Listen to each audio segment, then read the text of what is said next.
Good afternoon. Thank you all for coming. It is such an honor to have an Arapaho walking on his soil here in Niwot. So,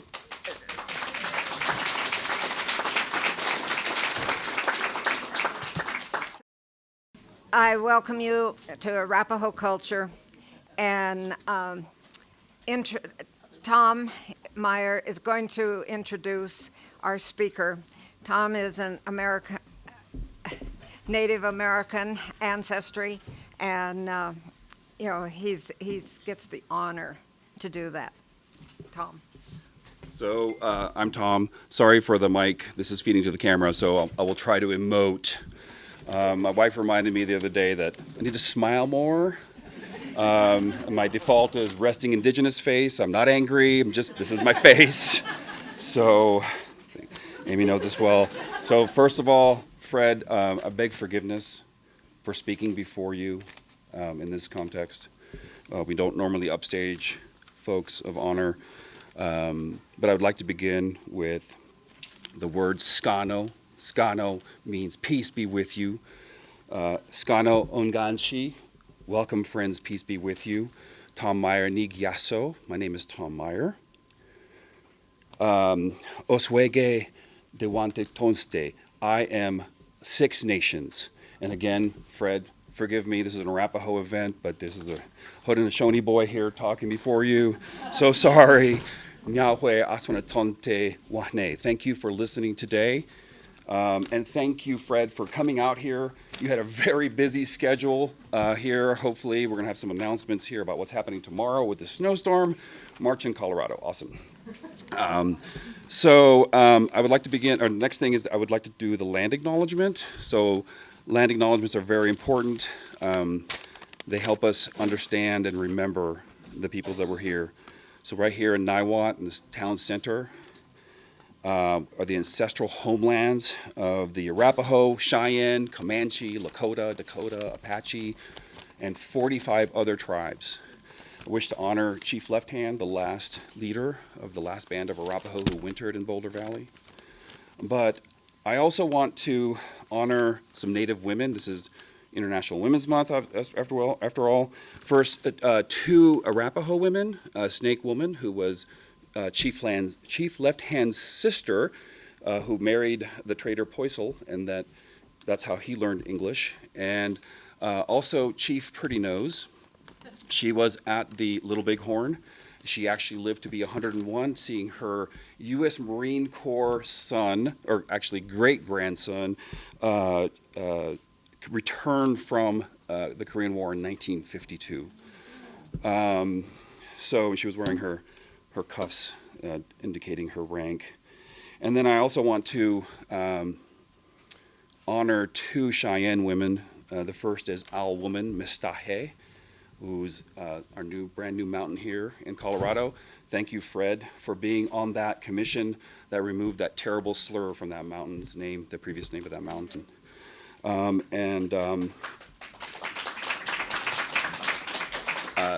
The other woman I want to honor is Buffalo Calf Road Woman, a name I wish everyone would know. She is the Cheyenne woman who unhorsed Custer at the Little Bighorn, and I would have loved to have seen his face. Let's talk about our speaker. It's been my privilege to get to know Fred Mosqueda. He's knowledgeable, he's funny, he is passionate about Arapaho people and language.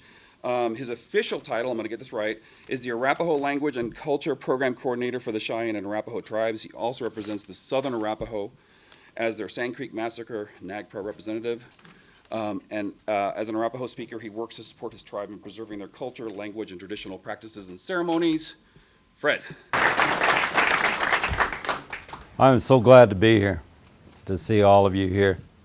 Well, my wife reminded me that I should offer a prayer before we start. You know, in our way, everything that we do, we bring our Father first. So I'm going to pray in the Arapaho language.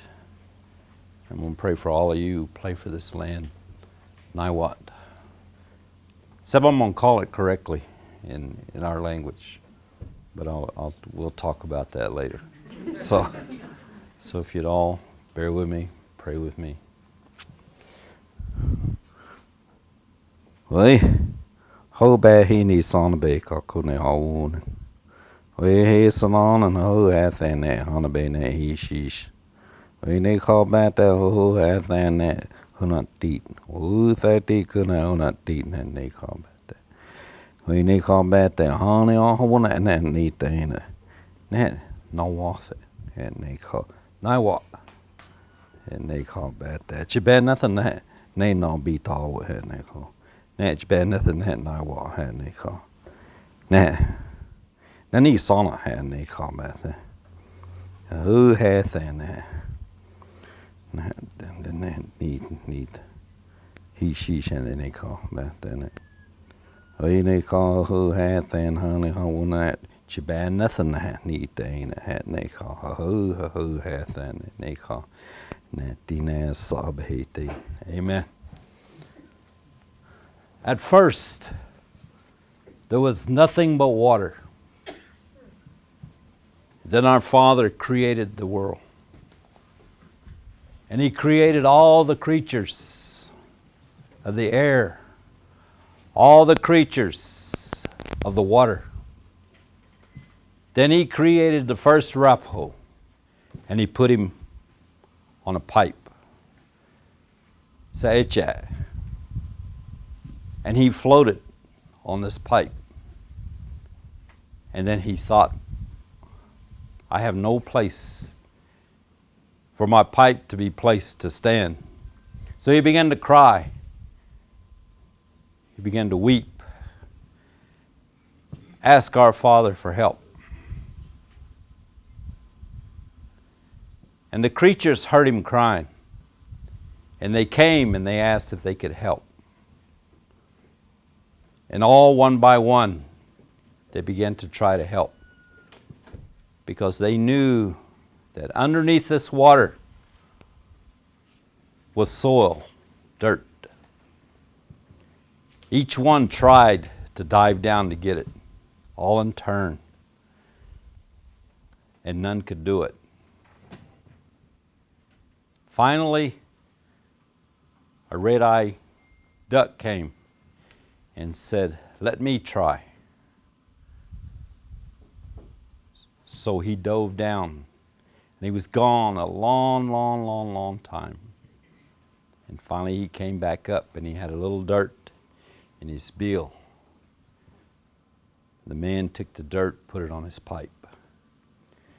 This turtle came and said, let me try. You know, there's a whole lot to this story, but I'm cutting it down because we only got a little while here.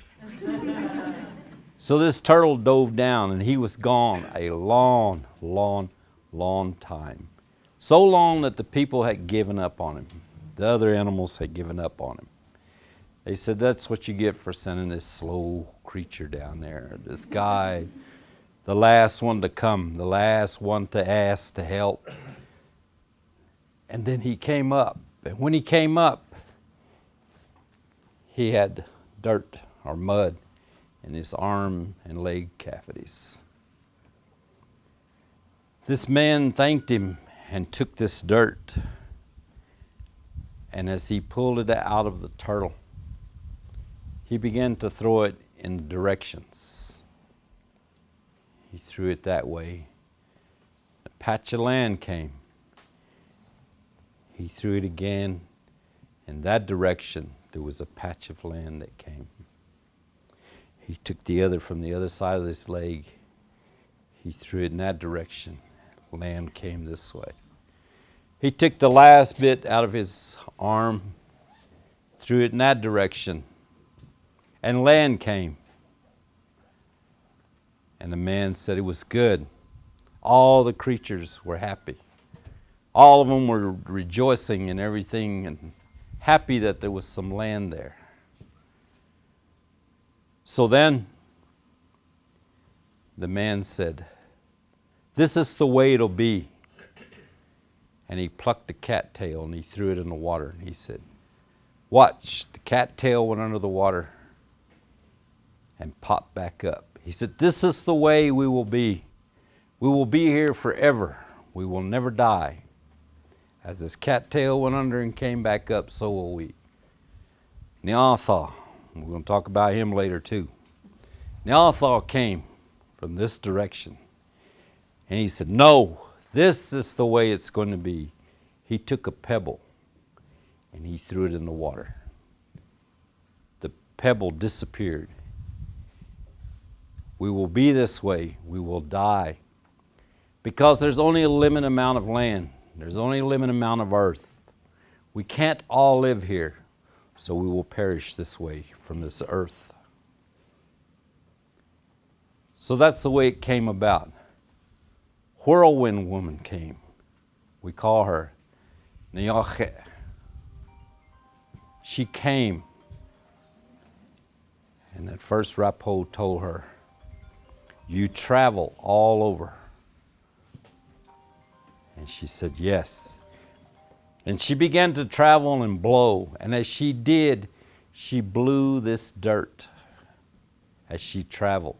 And she went around the world, and she made the world the size that it is today. It takes 4 days to tell this story in its entirety. I told it to you in 3 minutes. But I left out a lot because in this story, it sets everything in Arapaho's life. It sets how everything is going to be. It sets all the animals in place. How everything that they volunteered for us to use in our Arapaho way. So this story takes 4 days. And to hear this story, you have to go back to that pipe. We still have that pipe today. The Arapahos have our creation, and it's kept by the Northern Arapahos on the Wind River Reservation in East Wyoming. It's still there. With this pipe is that duck. With this pipe is that turtle. Both of them are petrified. With it is a petrified ear of corn. Now I know history says that we were farmers, but Little Raven said it was so long ago nobody remembers. So the ear of corn to me is kind of a mystery, but they say that it was brought to us by the geese. So this story, you have to go. And the problem is, you have to be Arapaho. You can go and you can vow to fast with this pipe. And you're going to fast with it 4 days. And in this time, you're going to hear that story in its entirety. I told it to you very quickly, in the way that my grandmother told me. I want you to remember, as I talk today, that I am Southern Arapaho. The way that I tell you is the way that I learned and heard. So remember that.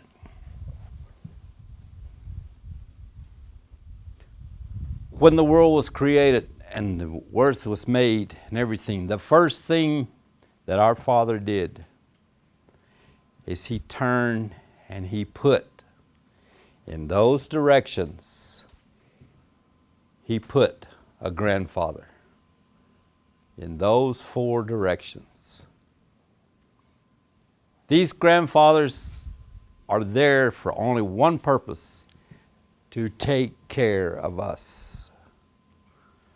So when we do anything as Arapahos, we acknowledge them by using those 4 directions. The 5th to the east or up is our Father. So there's 5 directions that we use.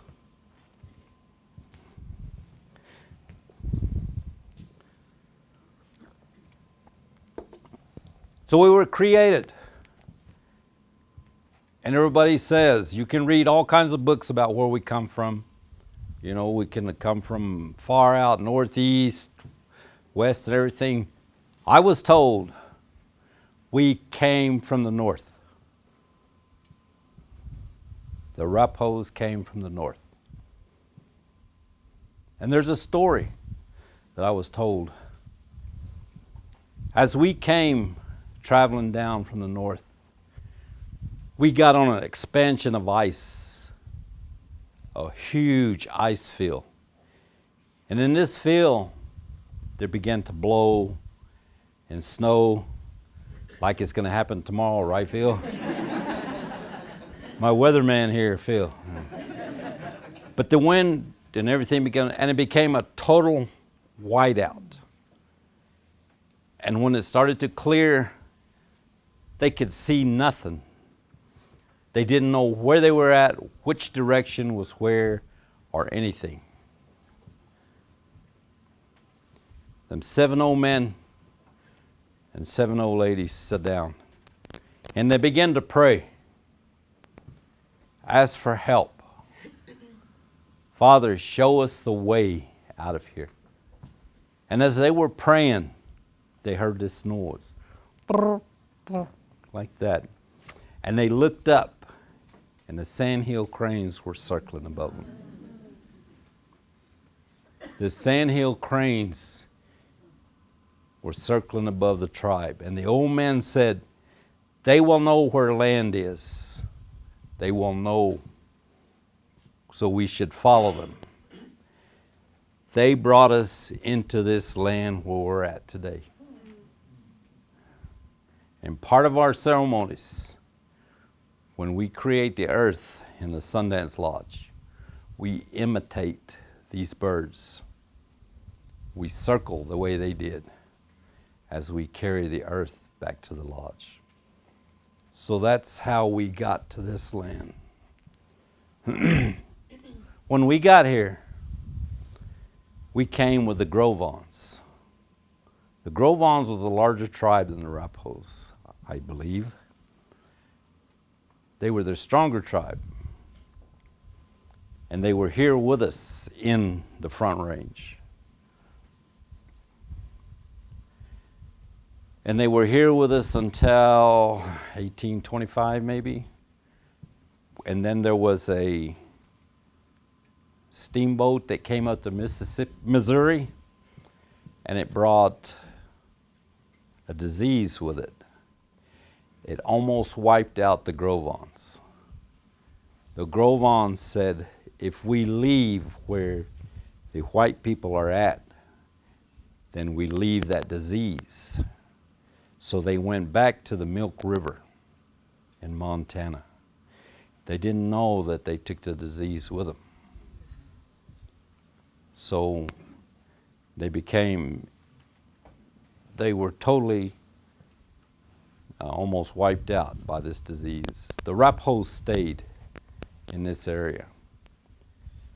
And as we stayed here, we began to have an association with what is called the Plains Apache.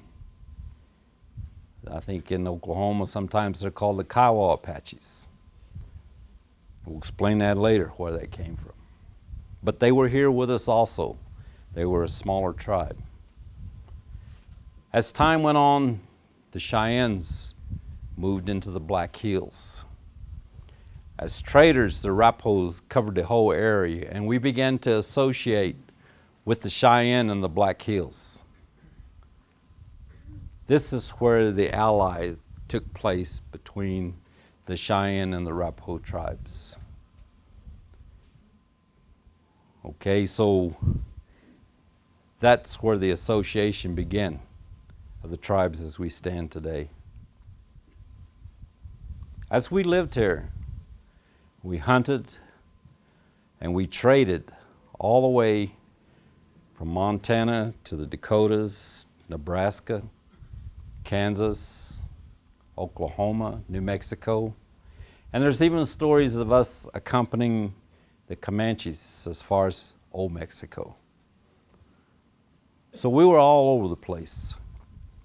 And we were here, and the Arapahos are very giving people, are very kind of, we don't get excited as our partners, the Cheyennes, do. We don't get quite as rowdy as our partners, the Cheyennes, do. And I'm going to include some stories with them later on, but we were here with them and we began this allyship, you might say, and it worked because we pushed the Kiowas and the Comanches to the south. We kept the Crows to the north and the Pawnees and them over in Nebraska. So it was a great relationship as two warring parties. You got to understand that the Arapahos had age-graduated societies. In other words, whatever age you were is where you would probably be in our life. When you turn approximately 12 years old, the men would come get you. And they would drag you, if you didn't want to go kicking, screaming, but you were going to be a kid fox. That was our first childhood society. You were going to be that. From that point on, the rest of your life, you had to say that you were going to do it from that point on. That was the only thing they made you do. The next society was the stars. Okay, you had to go to the uncles or the grandpas and ask them to join that society. From that point on, everything you did it on your own. Nobody came to you and said, you're going to be this, you're going to do this. It was all on yourself. So that's the way we are. So as we aged, we would vow to go into a different society. Warrior societies all the way up until the Spears, which was probably up into the late 30s. By the time that you reach 40, then you would begin to be using medicine. You became a holy man. You would begin to learn the ways and practices of the Arapahos to take care of people. And the first one was what we used to call the Hawkannons, or Nakahakan, white fools. They used to paint themselves totally white. They're the ones that you see, they're comparable to the ones that you've seen in Little Big Man, where they done everything backwards. Well, they weren't quite that bad, but my mother told me the stories of the last one she's seen, and that they would run, and it like took 4 of them to pick up a puppy and carry. They're just struggling and just barely going, and they'd put it down and rest and pick it up, But the big things, they would pick up by themselves and carry it as though it weighed nothing. This was the manner of that medicine. And then, of course, we get to the older ones, and the dog soldiers, the sweat lodge, and finally the water sprinkling old men. The last water sprinkling old man of the Arapahos was my wife's relative. His name was Watanihinan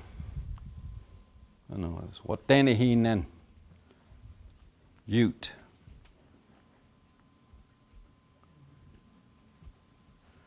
But anyway, let's go back.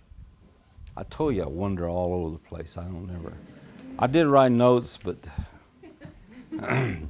anyway, we were here in the Front Range. We were here until, where is she? There. Her relatives showed up. They were going to look for gold. There was gold in them there hills, and so they came for it. In probably 1858, they ran into Left Hand, Chief Left Hand. While we're speaking of this man, Chief Left Hand, why do you think they called him Left Hand? Because he was left-handed. Niwot, it means the left side, this side. Now, why would they name a man because the left side? Because there are no left-handed Arapahos. My brother began to use his left hand. My grandmother tied his right hand, his left hand, to his side, made him use his right hand. Now he's kind of crazy, a little goofy. No, he's not. No, he's not. But he did learn to become right-handed because she said there is no left-handed Arapahos. So this is why he was kind of a standoff kind of guy, because he used the wrong hand. So his name was Niwot, right? No, his name was Niwot. Can you all see that? Niwot. One more time, Niwot. There. Left hand. Niwot, right? So from now on, you'll know that although this beautiful little town is called Niwot, and we know who he's talking about, his name is Niwot, because he was left-handed. So they came in, and the story goes, you hear the story that he was upset. The reason he was upset is because his sister, the unsung hero, Snake Woman, had married John Purcell. She learned English. All her brothers learned English. All her children learned English. In 1851, the United States government treated with all the tribes in the area. The Cheyenne Arapahos, the Lakotas, the Crows, the Rickarees, the Cheyennes, all these, they all treated at what's called Fort Laramie. It wasn't actually at Fort Laramie, but that's where it started. They ended up a little south in Nebraska called, Horse Creek? But it was called the Fort Laramie Treaty. And in this treaty it stated that we would live in the area where we did at that present time. We said, hey, that sounds pretty good. We could hunt there. Only thing that it really said is that we would allow the United States government to come through. We would be peaceful with them. We would allow people to pass through. Pass through. Not stay. Pass through. Now remember that. Key words. Why was he upset? Because he understood English. He was the interpreter for Little Raven. Story goes, y'all heard of Little Raven. He was the greatest, most influential leader the Southern Arapahos had. Well, the Arapahos had totally. This included the Northern Arapaho, the Southern Arapahos, and the Cheyennes. They went to Fort Laramie, and they said, we need the head chief. All the tribes looked at him and said, what's that? We were a total democracy. When we went in, the chiefs sat down to talk. They all had equal voices. They all had, whatever they said was taken into consideration. There was no one head chief. So the United States government began to look around, and they seen that Little Raven was outspoken. He was a leader among his people. So they said, you will be the head chief. That's how he became head chief of the Arapahos. His interpreter was left hand. Left hand never signed a treaty. Probably because he was such a given man. He was so easygoing. He was wanting to take care of his people. He was always looking out for the better part of his people. What is best for my people? That's the way he felt. So it wasn't important for him to be important. It wasn't necessary for him to sign the treaties. His brothers did. But he understood English. So when they came and they settled, the people came in 58 and said, "Can we stay the winter?" He said, "You're not supposed to stay. You're only supposed to go through. You can't stay here." It's what he told them because he understood the treaty. They said, "Well, we'll leave in the spring." Phil, has spring got here yet?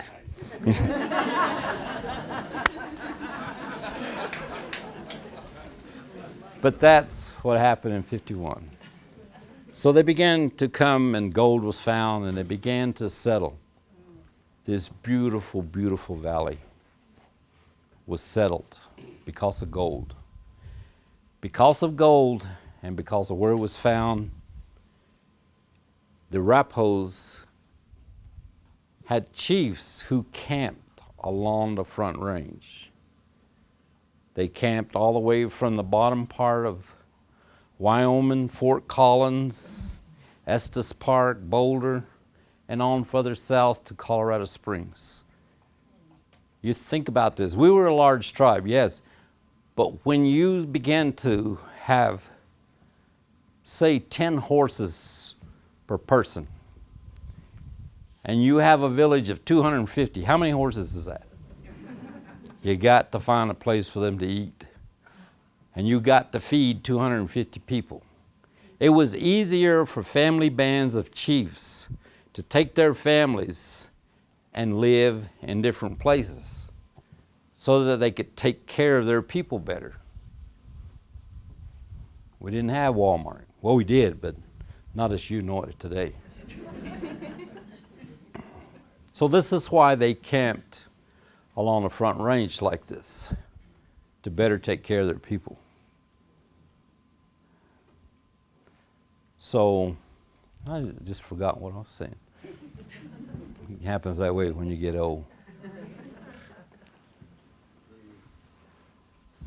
But so what happened is that because two chiefs took their bands and camped at Fort Collins and a little bit below that. Well, I can't pronounce. French Padre, or what do they call it? Yeah, that's it. That one. They camped, yeah, I like that, Poudre. Anyway, they camped north. Well, when they began the next treaty, they began to look at, well, where are they camped? So the split happened. Denver. The tribes north of Denver, which was them two chiefs, were told to draw their rations at Fort Laramie. The other tribes, which would have been the larger part of the Arapahos, were told to draw their rations at Bent's Fort. That's how you became two tribes. We became two tribes, the Northern Arapaho and the Southern Arapaho. Same thing with the Cheyennes. They had a Northern Arapaho tribe now and a Southern Cheyenne tribe because of that. And we always say we're split by gold. And that's what happened. So 51 gave us the land that we lived in here. 61 said, you will give up all this land and you will move to southeast Colorado. But things were getting hard to live here, in Denver especially. because the people were starting to move in. They were starting to build towns. They were starting to build settlements. The railroad, they wanted the railroad to come through. They could not have us here and have all this completed. That's what they thought. So they began to try to treaty with us and move us out of this area. We were still in the way because we were still on the plains. And we still continued to occupy the places because we were still hunting our Walmart. You know, you say that, but the buffalo provided us with everything. From clothing, food, ceremonial items, weapons, everything we needed came from that animal. So that's why we hunted. That's why we moved with them. 61, they moved us away from Denver. 61. That wasn't good enough. I don't know if they wanted me to talk about it, but it's important to know that after that, in around 63 and 64, they began to start stories that there was going to be all these tribes were coming together and they were going to wipe out all the white people in the area. There was an uprising coming. Now think of this. The only way that the tribes ever came together in one huge group, in one huge camp, was for our ceremonies. Just like right over here at Haystack, the Arapahos had a tomahawk lodge there.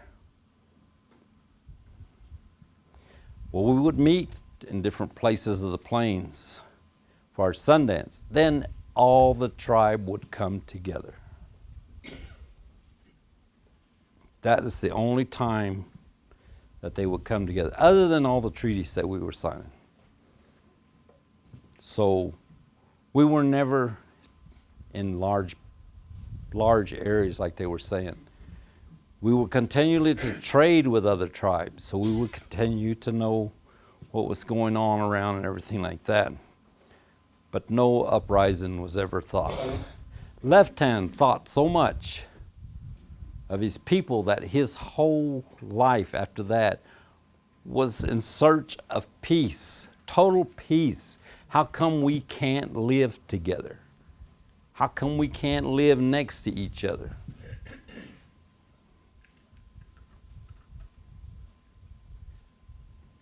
Little Raven, it's the same way. Somewhere along the line, these two men said, we cannot win this war. We cannot live at battle with them. I'll tell you a story. They took Little Raven back east, and they took him to where they built all these weapons. And they showed him all these weapons and these great factories built, and they said, look at all this power. And he said, aren't you glad you're not at war with us? He said, I never was at war with you. They offered him a peace medal. He said, I can't accept it because I never was at war with you. So when you see Little Raven, he does not wear a peace medal. And Left Hand was the same way. So they were constantly negotiating, talking to the government, talking to the army about peace. Black cattle on the Cheyenne side, same way. They knew they couldn't win the battle. They had to find a way to live with the United States government and the people there. So around here they started these stories of an uprising. They started putting things in the newspaper. They're gathering together and everything like this. Hungate happened. when they talked to them about Hungate. They said, we were so hungry that we rode up there to ask them if we could have some food. And they were shot at. So being warriors, when they were shot at, they returned fire, they killed all the Hungates, took the food and burned the place. So that's what happened at the Hungates. Well, they dug them up and brought them to Denver, put them on display as part of the story of the uprising. Then they created the third. They called them the Bloodless Third when they went to Sand Creek, but they weren't but bloodless. There's a story that they call the Buffalo Springs Affair. That was the first battle. I think Captain Nichols took his troops and they went and found a small Cheyenne village. They wiped the village completely out of men, women, and children. Then they came from there, returned back, and they went down to Sand Creek.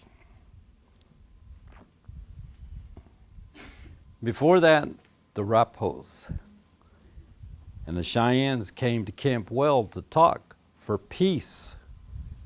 What happened? Shivington looked and said, I can do this. So he sent them to a place. We call it Nobahe. No water. Sand Creek. He sent them there and told them to stay there.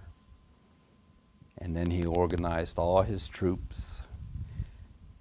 And he done it in such secrecy that he picketed each place that he camped so that nobody could run out and warn anybody because he knew what he was doing. And that was Sand Creek. Sand Creek was so hard because the Cheyennes in their makeup have war societies, but they also have a chief society. These are older men who make up their leadership. They're in this camp together. And there's 44 of them. So that's who was in that camp. It was a chief's camp. And of course, Left Hand was still trying to make peace. So he took his family band into that negotiations with them, with the Cheyenne chiefs. The Cheyennes and the Arapahos didn't camp together. In other words, the Arapahos would have their camp circle here. The Cheyennes would have their camp circle here. We always camped to the east. So when the battle took place, the people from here knew who Chief Left Hand was. They knew his brothers. They knew the family members of that camp. They went for him first. This is why the Cheyenne had a chance to raise the flags and all this stuff, because they were killing the Arapahos.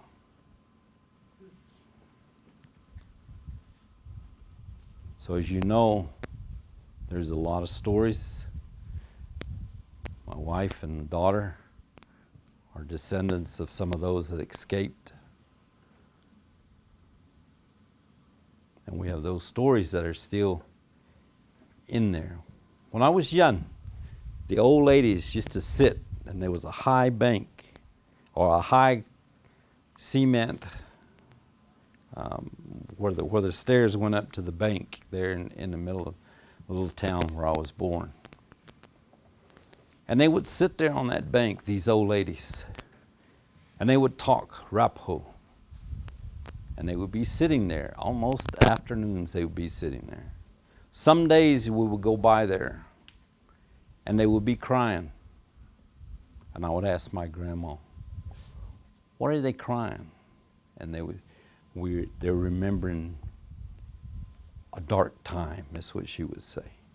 And it was that time that they were thinking of. So that's what happened. You can read all the stories you want. We, with the help of some people here, have told them stories here in this county, in the city of Boulder.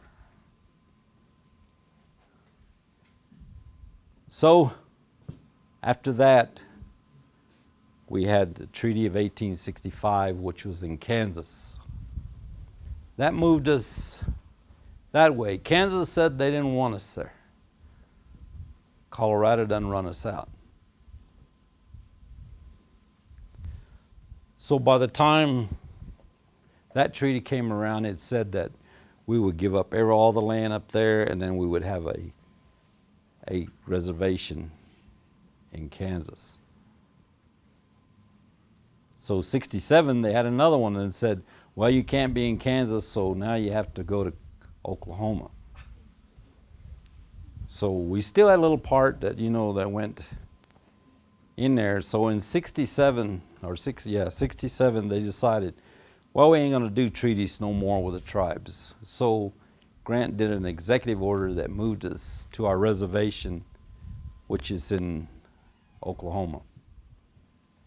We owned almost all of northwest Oklahoma, from I-40 north to Highway 81 west to the state line. When we first came in, we wanted to stay at Fort Supply. We wanted to stay there because there was still buffalo available in no man's land, or in the panhandle of Texas and Oklahoma there. We could still hunt buffalo there. So that's how we got to Oklahoma. Oklahoma was a dumping grounds for Indians. It's called Indian Territory. It was lawless. So your people came in 58, 59, okay, but the first ones were 58. In 10 years, we were in Oklahoma. There was no more Arapahos in Colorado. We were completely removed from there. So now we live in Oklahoma, and we had that reservation.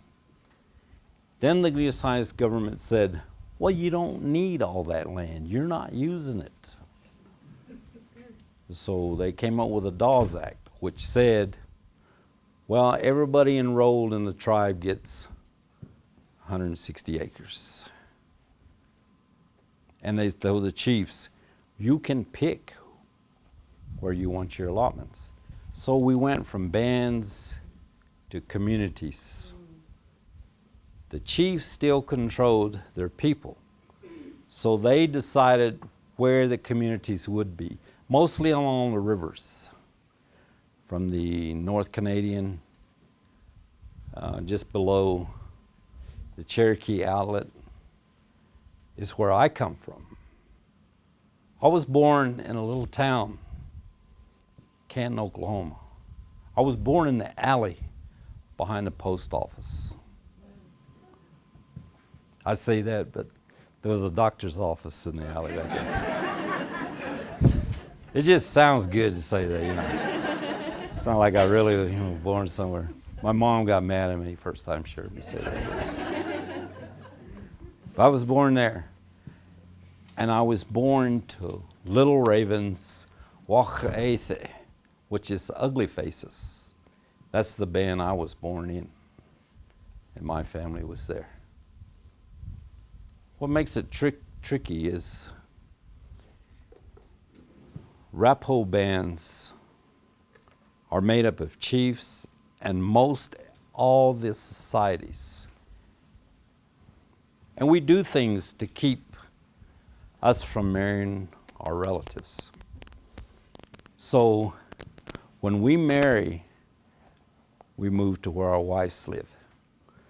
So I live in her hometown because that's the way it is. We move, and that's the way it was. If you married in another band, that man would move to that band. So that brought new blood into there. We do strange things like I can't talk to my daughter-in-laws. My daughter-in-laws can't talk to me. She can't talk to her son-in-laws. This keeps a separation. But guess what? Me and my daughter-in-law have never had bad words. I can say that, But it makes people uncomfortable because they think I don't like them, When my daughter-in-law married my son, she was saying, how come he don't talk to me? Does he not like me? But I would talk to her through my son. So she finally caught on to how it works. So now she talks to me through my grandchildren or my husband or her husband, who's my son. So, but it works great. And that was one of the ways that we kept relatives out. We didn't talk. I didn't have to worry about it. But men ain't supposed to talk or be close to their sisters. There's a special bond in there. They even have a special name they call each other. Say.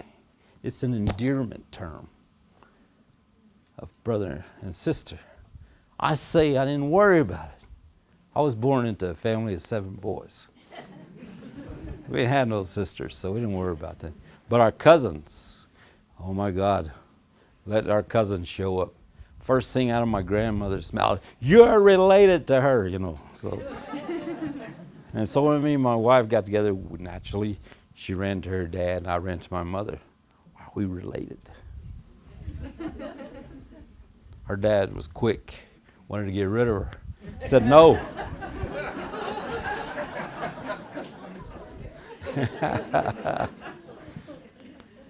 But that's the way it was. So the chiefs all lined up on the rivers, and that's where they had their settlements, such as Little Raven was in Cantonment. There was like Watankaw, Black Coyote. Watonga, Oklahoma is named after him. Watankaw, Watonga. People couldn't say Watankaw, so it became Watonga. But that was his settlement. Then guess what? Allotment came, and they said, we're going to give you names. So we had wonderful names. Black Coyote become Benjamin Franklin. We have William Shakespeare in Wyoming. We had such names as my grandpa. His name was Henachanito Howling Buffalo. He became Howard Lincoln. So these names came with allotment. So we just had one name. Then we had 2 names, and like everybody else does. But they gave them to us. The Army did it. So as we was coming through, if they couldn't pronounce your name, if they could pronounce your name, it wasn't too hard, they would put it down as you said it. So some of that happened. Most of the time they couldn't pronounce it, they would give you an English name. So that's how we ended up with that. Then came boarding schools. They said, you will send your children because they need to be educated. You will send them to boarding schools. So when they came in to Oklahoma, there was churches that began to travel into the reservations. And the government said, oh, you guys are there with a church. Can you set up a school? And they said, yeah, we can do that. We'll pay you to set up this school. Then they would come to the chiefs and they would say, you either send your children to this school or we cut your allocations. You won't get your rations. They even made a little ration card for us, which they would punch holes so that they make sure that you got your meal. Our people were so creative, they beaded them and everything. Made them and there's some of them are in museums. Real beautiful little things there. But that's what they did. So our children went to boarding schools. Am I going too long? Okay. They went to boarding schools. Boarding schools taught them, remember Captain Pratt? Well, let me go back a little. I'll tell you, I'll wander around a bit. In 1874, the tribes, we were already in Oklahoma. The Kiowas and the Comanches were getting mad because of the rations, because of the way we were being treated. The Cheyennes were upset. These dog soldiers were still up in the Smoky Hills and the Republican area in Kansas. The northern Sioux, the northern tribes were pretty well up north by this time. So they said, we're going to go to war because we don't like this. So Little Raven was really, really strong. Again, always wanting peace. He was really strong about keeping his warriors. And he used the warrior societies to control the younger ones. Now this thing, he still believed that you had to have war feats to be a man. So we used the Utes. The Arapahos would still go to the mountains to fight the Utes to get war feats, steal horses,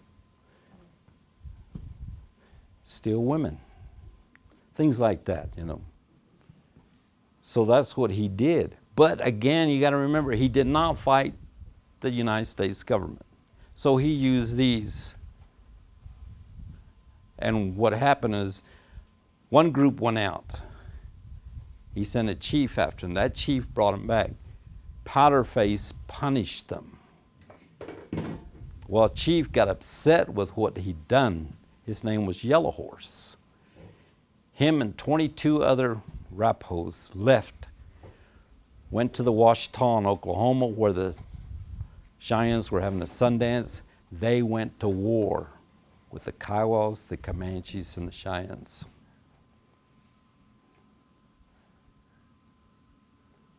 They were in the second battle of the Adobe Walls. Then they continued up into Kansas, came back into Oklahoma, went back into the tribes where they were punished. 74. United States government said, we're going to take all the troublemakers and send them to Fort Marion to show you that you can't fight us no more. So they picked Comanches, Kiowas, Cheyennes, and 2 Arapahos, none of which was on that war party. These were the troublemakers, and they sent them to Fort Marion. Captain Pratt was in charge of the barracks at Fort Marion. Captain Pratt looked and began to learn about the Indians, and then he said, I know how I can do a school using the military. He created Carlisle, Captain Pratt, and his theme was kill the Indian, save the man. And that's what they did. They totally took the Indian out of you. You could not be nothing Indian in these schools. Cut your hair, you couldn't speak your language.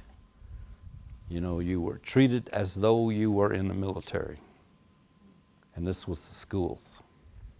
My grandmother, who was born in 1888, went to school at Cantonment, which was run by Mennonites.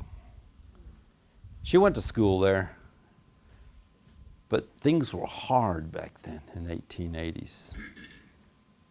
things were really, really tough to be, because you're getting rations. There was no more buffaloes. You were starving all the time because you only survived on what they gave you. That was it. So she told us stories of her going to the school and how her family slowly, slowly died off. By the time she was 12, she was an orphan. They had all died off. She was raised by one of her grandmothers, and she was given away by an uncle at the age of 13 to Howard Lincoln, my grandpa. But during this time, 1880s, there became a craze. You remember the craze out there in the desert? They were dancing, and they were dancing. The harder they danced, they said that their theory was that if they danced this dance and they'd done everything like they were told to do, the white people would disappear. The buffalo would come back, and all the dead would rise up, and we'd all be together again in this land. And it was just too good to be true. So the ghost dance movement started. My grandpa came from Wyoming. His name was Sitting Bull. And he had went out there, and he had seen Wivoka, and he had learned the dances. He came back to the Wind River Reservation. He danced there and everything. He learned it. He came to Oklahoma with this practice, this teaching, and they danced. The Arapahos, we believe, we are strong believers in our faith. To this day, we're still that way. But we were strong. We believed that this would happen. And this was in the 1889s. And they began to dance. He put on the largest ghost dance in Oklahoma on the South Canadian River, just south of Concho, where our headquarters is at today. There was over 3,000 Indians dancing that night from every tribe in western Oklahoma. There were Kiowas, Comanches, Caddos, Delawares, Cheyennes, Arapahos. Other tribes from the east, the Pawnees came. The Kickapoos, they all came and danced, and they wanted to learn this because of the doctrine that it's going to bring things back the way it was. We hoped that it would come back that way. We believed in it so strong. By this time, Little Raven had passed away. Chief Left Hand, another left hand, different one. This one was younger. But he became the chief of Oklahoma, in Oklahoma, of the Arapahos. When the Dawes Act came together, he came to Sitting Bull and said, "What should I do? They want us to sell our land. They want us to give up this land that we have." And they got us they had him in a hard spot. So he was asking him, what should I do? We believe so strongly in it. Sitting Bull told him, "Go ahead, because they're going to disappear anyway." So he did. But he did tell him one thing: barter for the highest price you can get. So that's what he did. And so we sold our land on the fact of that doctrine of the ghost dance. But the schools came, and they began building these schools. Churches ran these schools. They were getting paid by the government. And it's to this day, I am still collecting bodies from all these schools where they were buried. They didn't make it home. They got sick. They were killed. A number of things happened to them, and they're now scattered all over the country. Well, mostly in Midwest, in unmarked graves. And now I have to find their relatives, set it up, go get them, bring them home, and rebury them. Why is that tough? Because we don't know how to do it. we don't know how to rebury because we never had to. When we buried our loved ones, they were going to the west, up there, and they would be there until we came and meet them again. In our language, we don't say goodbye. We don't know how to say goodbye. We have, Hatchet Henan Bethan, I'm going to see you again. Because I'm going to see you later. That's what we say. We don't have goodbye. So when you tell us goodbye, sometimes we kind of say, oh, okay. Because we don't believe that this is the last time that we're ever going to see you. So that's the way, the story of my people, of how they came into Oklahoma. And the greatest thing is that there was always stories of this place where everything was good, where we had everything, where the land we call this land, Nena Bita, Mother Earth. When we pray and everything, we touch because she gave us everything we needed. Everything we needed in life, she provided for us. So we always touched, thank you, get the blessings from her. That's why we touch the earth.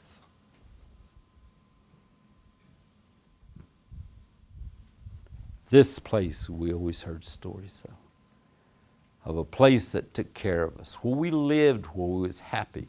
The old ways, there was lots to eat. There was lots to go, and the Utes were just across there.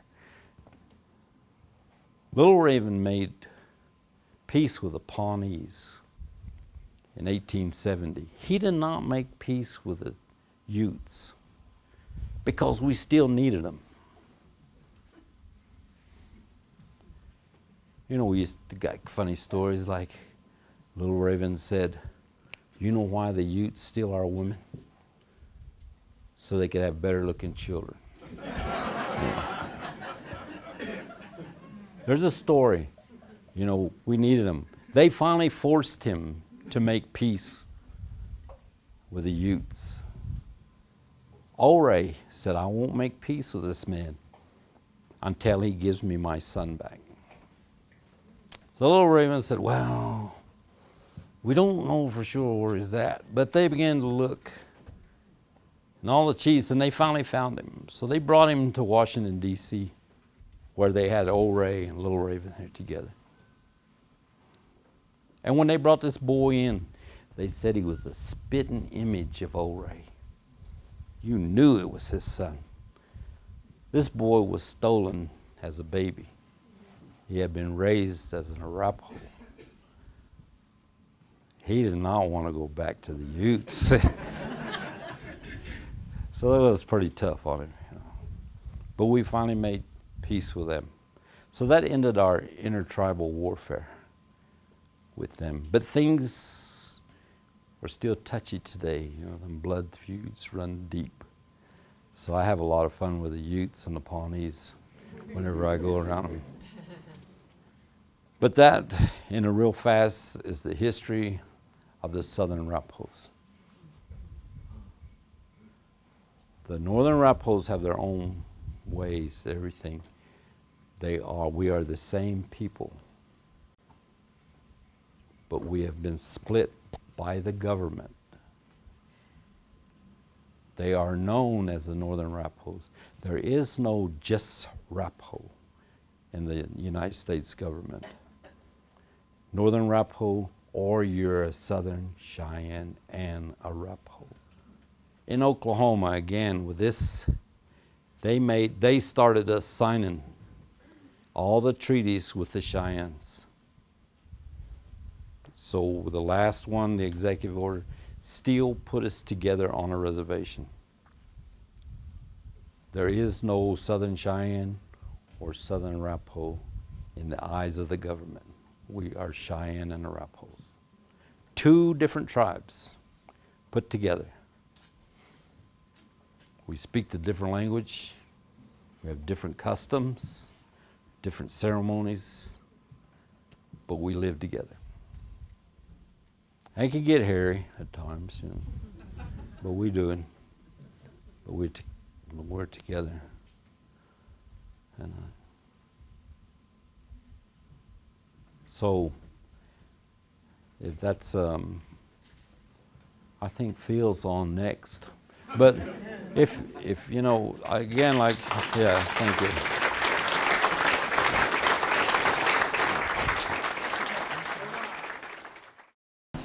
First of all, thank you, Fred, for taking the time to come and address us here in Niwot.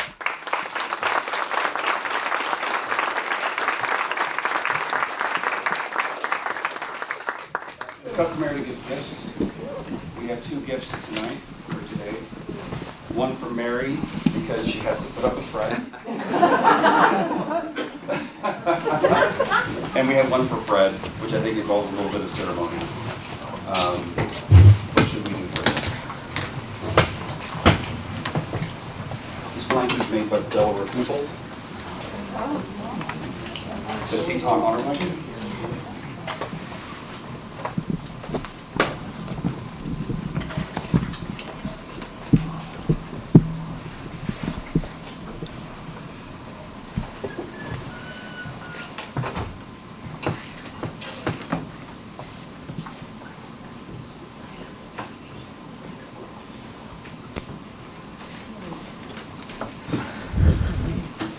Thank you.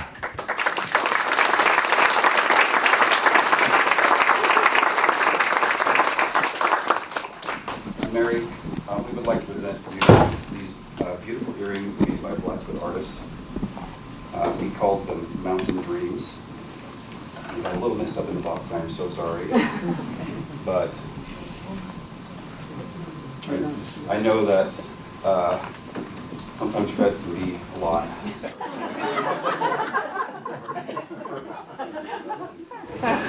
Thank you so much.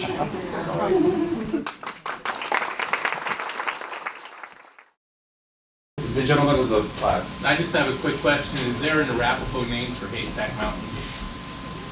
No, not that I know. Yeah.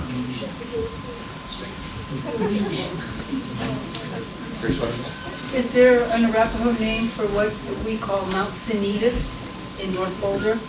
Do you know anything about that particular mountain? Oh, yeah. Mount Sinitas in North Boulder?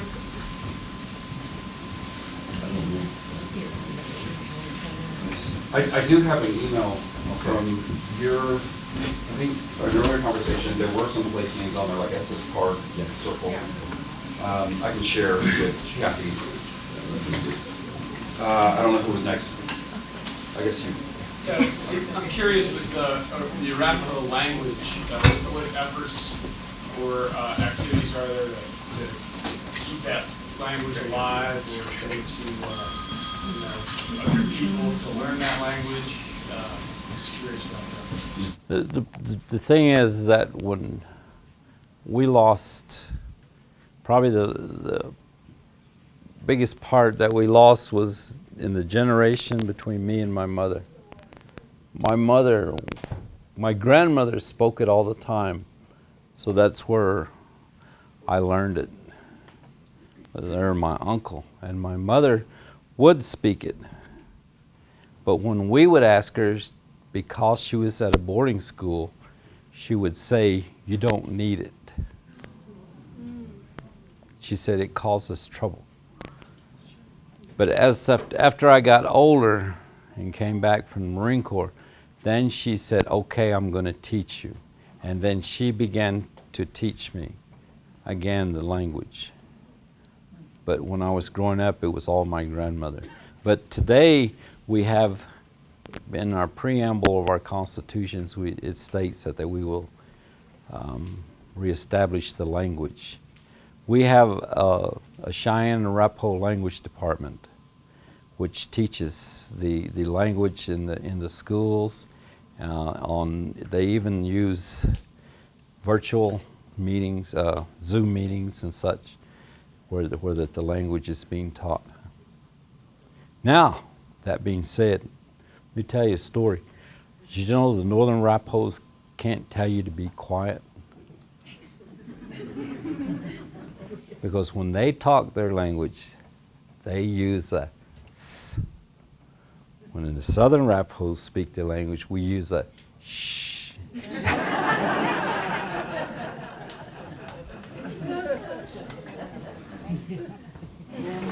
I have another question. So my dad and I just went through the Shirley Basin up in Wyoming, north of Laramie. And all along there it says the Sand Creek Massacre Trail. So I'm curious where they went. I know they went to the Republican River, but then why were they walking through the middle of Wyoming? And where were they going? The Northern Arapahos have descendants that were at Sand Creek. So what that trail is, it's from the Sand Creek Massacre site all the way to the Wind River Reservation. So they ran that trail all the way back home because for their descendants that were lost there. That's the Northern Arapaho, yes. So it's my understanding that it's generally accepted that there are no verified pictures of Chief Left Hand. Is that your understanding as well? Thank you. The picture that you see of Left Hand is the younger one I told you about during the Dawes Act. So he was born in the Panhandle of Oklahoma. That Chief Left Hand, and he's buried northeast of Geary on his allotment land, and it's called Left Hand Springs. And guess who's buried with him? Jesse Chisholm. Yeah. Have you been there? Yeah. Okay. Let's go. Let's get one more. Just a very quick one. I've seen in print, we have the name Arapaho, and then sometimes when I'm reading about Arapaho people, there's another name that sounds like the Indian version of Arapaho. So where did Arapaho come from if the actual name was pronounced differently? The term Arapaho comes from the use of the other tribes that talk to us. That talk to the government about us.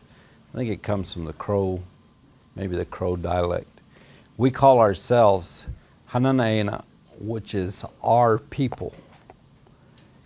And Phil knows that I argued hard for that to be called our people's crossing, but I lost because most tribes call themselves the people.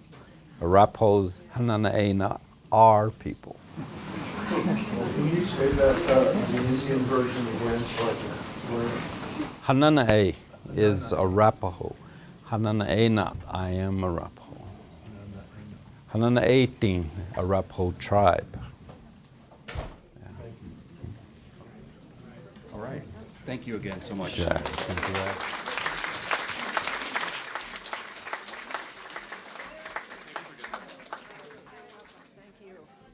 So thank you all so much for coming, and we appreciate it, and such an honor